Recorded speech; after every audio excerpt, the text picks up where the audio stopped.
Books presents Resurrection by Danielle Steele, narrated by Dan John Miller.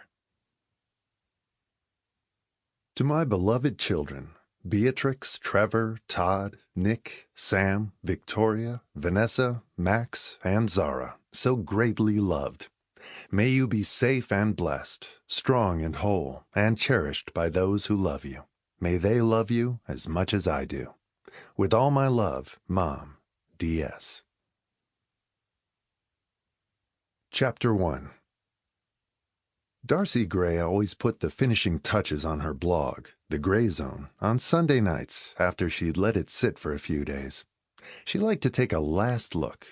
She posted it on Mondays and enhanced it with daily posts on Instagram to introduce additional ideas and products she supported. She had started her blog for fun 13 years ago, at 29, when her fraternal twin daughters, Zoe and Penny, had started kindergarten. It had been the perfect activity for a full-time, hands-on, at-home mom. She had introduced it before blogs were commonplace, and she used it to share her views about upcoming fashions and trends, her opinions on a variety of subjects, research on new health and scientific information. She treated it like a letter to friends.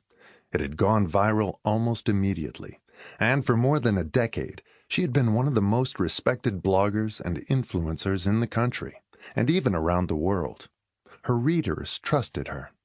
Her opinion was sought by magazine editors, companies, and trendsetters of all kinds. In the years since Darcy began writing The Gray Zone, influencers had become a powerful force in the world of promotion and communications. Companies and major brands sought the attention of major influencers to endorse their products and paid as much as $25,000 for a single post, which could add up to a multi-million-dollar business for a blogger like Darcy, one of the most respected in the business. It was a highly desirable job now. Darcy was sought after for her authenticity. She never wore, used, or recommended a brand or product she didn't believe in, and her followers had total faith in her. She never let them down or led them astray for her own gain. Blogging and influencing had become a new way for companies to engage directly with individuals and communities on a personal level to promote their products. Darcy had been among the first to catch that wave to success. Her sincerity, good taste, and good judgment shone through every word. As the only daughter of the head of a distinguished publishing house in New York, and her mother an editor, Darcy had always wanted to write. She just didn't know what until she started The Gray Zone. Because of her parents' involvement in publishing, they had always pushed her in that direction. They were convinced that she had talent as a writer and encouraged literary ambitions at a lofty level. They hoped she would be an important novelist one day, and tried to instill that desire in her.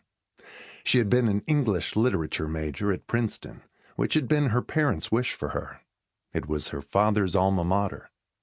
Since her parents had been unable to have children for the first 20 years of their marriage, Darcy had been a late, happy surprise. Her father had hoped for a son to follow in his footsteps at Princeton and into the literary world. Instead, Darcy had agreed to go to Princeton when she was accepted, but she had her sights set on modern pursuits, and her writing aspirations went no further than the internet while she was in college.